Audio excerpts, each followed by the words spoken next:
आप देख रहे हैं इंडिया 29 स्टेट्स न्यूज। बढ़ते हैं न्यूज की तरफ।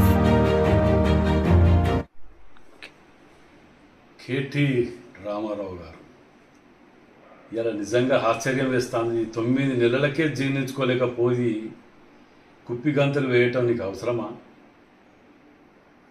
డ్రగ్కి అడిక్ట్ అయినటువంటి వ్యక్తి తీరుగా వరుతున్నటువంటి కౌశిక్ గారు రెచ్చగొట్టి మరోసారి దాన్ని ఇచ్చేస్తుంటే ఆయన దగ్గరికి వెళ్ళి ఎక్కడ హరీష్ రావు ఇదవుతాడో, హరీష్ రావు అడ్వాన్స్ని వెనకపడుతాడో అని చెప్పి మళ్ళీ ఉరికురికి కబడిపోయి ప్రెస్ మీట్ పెడుతున్నావే.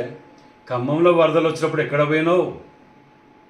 ఈ వరదలు నీకు అవపడలేదా? వరద సరిగ్గా వచ్చినప్పుడు తిరగటానికి నీకు మనసు రాలే.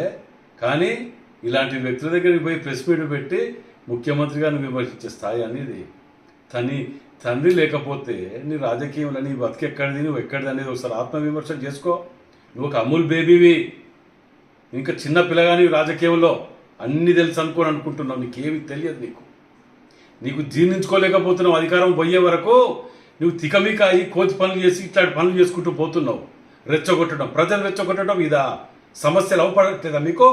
సమస్యల మీద కొట్టాడు నీకు ధైర్యం దమ్ముంటే ఒక్క సీటు లేదు హైదరాబాద్ అంటే మేము ఇదే అని మాట్లాడుతున్నావు కదా. మరి రాష్ట్రంలో మెజార్టీ సీట్లు మాకిచ్చాను కదా, మరి వీళ్ళన్నిటి నిన్నేమనాలే? నువ్వు కబ్జాలు చేసిన ల్యాండ్లో నువ్వు కట్టుకున్న ఫామ్ హౌస్లు కూలగొడుతుంటే జీర్ణోలించుకొని చూసుకుంటూ కూర్చోవాలా మేము? ప్రతి ఒక్కటి బయట తీస్తాం బిడ్డ. మీరు అనుకుంటున్నారు మీరు తిన్నయానికి అక్కిచ్చేదానికి వదిలిపెట్టేది లేదు మిమ్మల్ని. నీకు వాడ్రా హార్డ్రా టైప్ పెట్టి మేము ఇచ్చేసి రికవరీ చేస్తున్నాం గవర్నమెంట్, మా ఇళ్ళలో కాదు.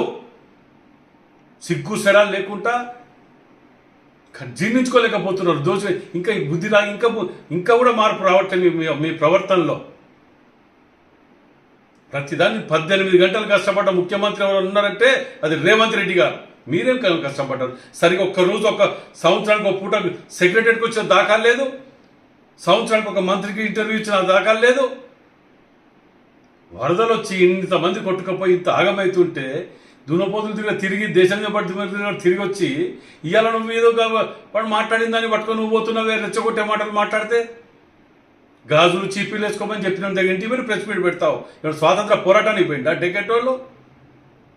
దేనికి పోయిండు? నువ్వేం మద్దతు అని పోయి చెప్తున్నా నాకు అర్థం కాలే ఇప్పటికీ. నేను సూటికి ఒకటి అడుగుతాను.